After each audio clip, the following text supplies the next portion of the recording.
The Patna continues toward Mecca through an impossibly still night. The passengers are asleep and Jim is on watch, imagining heroic deeds as usual. The ship's captain, a tremendously obese and violent New South Wales German, argues with the second engineer, who is drunk. A sudden impact shakes the ship, pitching the engineer forward and nearly knocking Jim and the captain off their feet. The impact is followed only by silence and a rumbling shake of the ship. The narrative suddenly skips ahead a month to a courtroom, where an inquest is being held. Jim is on the stand recounting the events of that night. He recalls that he was sent below to examine the ship for damage following the impact, which, it is mentioned, is thought to have been with the floating shipwreck. Jim tells the court that he found the hold filling with water and that he then realized that there must be a big hole below the waterline. On his way to examine the bulkhead, which divides sections of the hold, he encountered the second engineer, who had broken his arm falling from a ladder. Jim enters into a detailed, impressionistic account of subsequent events, but he is quickly cut off by the court, which wants only yes or no answers in their search for the facts. As he testifies, Jim notices a white man who sits apart from the others, with his face worn and clouded, but with quiet eyes, who is watching him intently.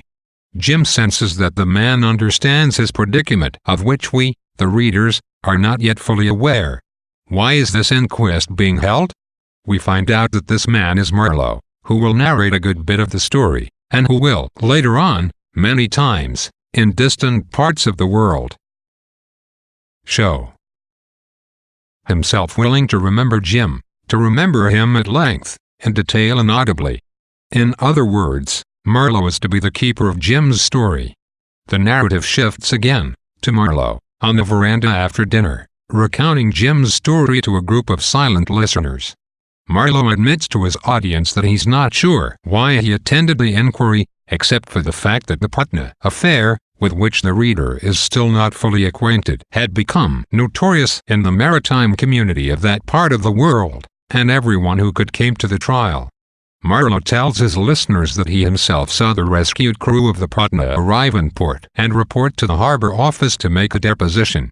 He digresses for a moment, detailing the repulsive appearance of the crew, particularly the captain, who was wearing someone else's pajamas, and then digresses still further to offer an account of his acquaintance with the harbourmaster's clerk, which has no real relevance to the story except to reveal something of Marlowe's character. He once gave the clerk a generous tip, he says, because the man's childlike belief in the sacred right to perquisites quite touched his heart.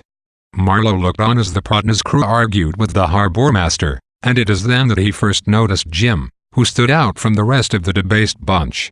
Marlowe immediately fixed on Jim as one of us, a tag that will be repeated throughout the novel. The crew, after disputing with the harbourmaster for a few moments longer, disappeared into a series of rickshaws. The second engineer, with his broken arm, went to the hospital, where Marlowe, going to see an injured member of his own crew, encountered him a few days later. Another member of the Patna's crew, a man with a long, drooping mustache, was also in the hospital, in the throes of delirium and hallucinations after a long drinking binge that began when he reached port. Marlowe interrogated him, and was told by the man that he saw the Patna go down with his own eyes. He then rambles on about the reptiles on board the ship and the pink toads that are under his hospital bed. Marlowe was asked by one of the doctors, as he left the hospital, if the man's testimony would be material to the inquiry. Marlowe tells him it would not. The narrative continues to play games with time, jumping between the collision on board the Patna, the inquiry into the collision, and events between the crew's rescue and the inquiry.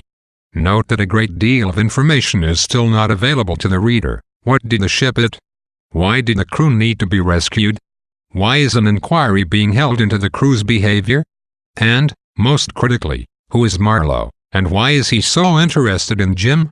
The reader is put in the same position as the crew of the Patna following the impact. Something important has just happened, but we're not sure what it is, and the consequences are entirely unclear. Jim theorizes that the Patna has an enormous gouge below the waterline, but he's unable to see the damage threatening his ship, as it is hidden at the bottom of a dark, flooded compartment below the deck. Just as it is only the flooding that is apparent to Jim, it is only the aftermath of a major, still unknown event that is visible to the reader: an injured man, a man who has drunk himself into hallucinations, and a trial, for a crime still a mystery to us. The inquiry introduces Marlowe. He's a spectator, and also serves to highlight his curious interest in Jim by way of contrast. The inquiry is interested in fact, so much so that the magistrate presiding tells Jim to curtail his explanations and reminiscences and get to the point. Yes or no answers are what the court wants, but perhaps, as Marlowe's presence suggests, the issues at hand require a more subtle form of inquiry. Marlowe fixates on Jim's status as one of us, but what does this phrase mean? Marlowe and Jim are both sailors, but so are the men who seem to have Jim on trial, as we will find out later. In fact, this is a hearing to revoke the officers' certificates of the crew, not a criminal trial. Marlowe initially offers us the explanation that he's interested in Jim because he is outwardly so typical of that good, stupid kind we like to feel marching right and left of us in life. In other words, he claims to pity Jim in a way, and to feel an urge to protect him.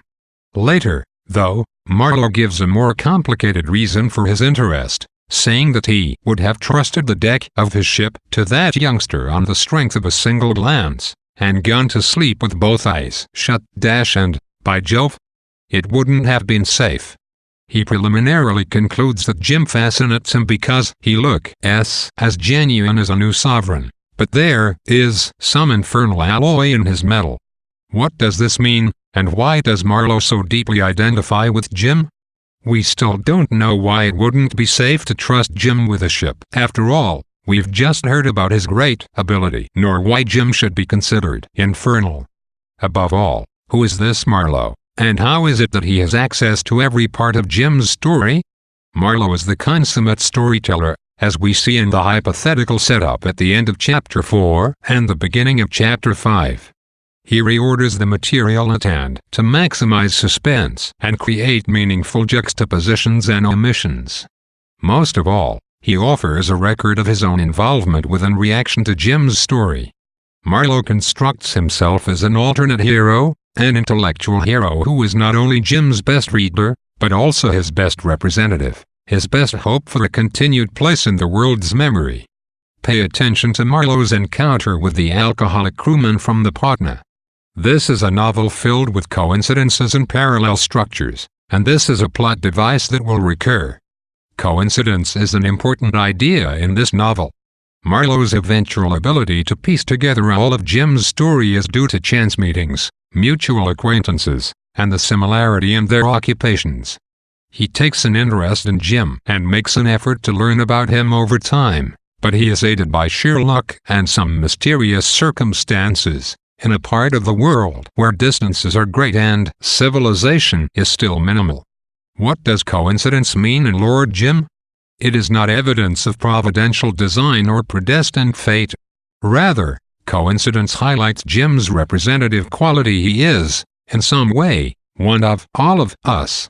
It also emphasizes Jim's inability to escape his past, a fact which will assume great importance in the closing chapters of the novel. Despite moving thousands of miles away from white civilization and several years forward in time, Jim is never quite able to escape whatever it is that happened on the Patna. The role of coincidence thus also suggests lingering overtones of Victorian moral codes, under which nothing goes unpunished, nothing is forgiven. Watch for repeating structures and coincidences in the plot, and look particularly for parallels between the two major episodes.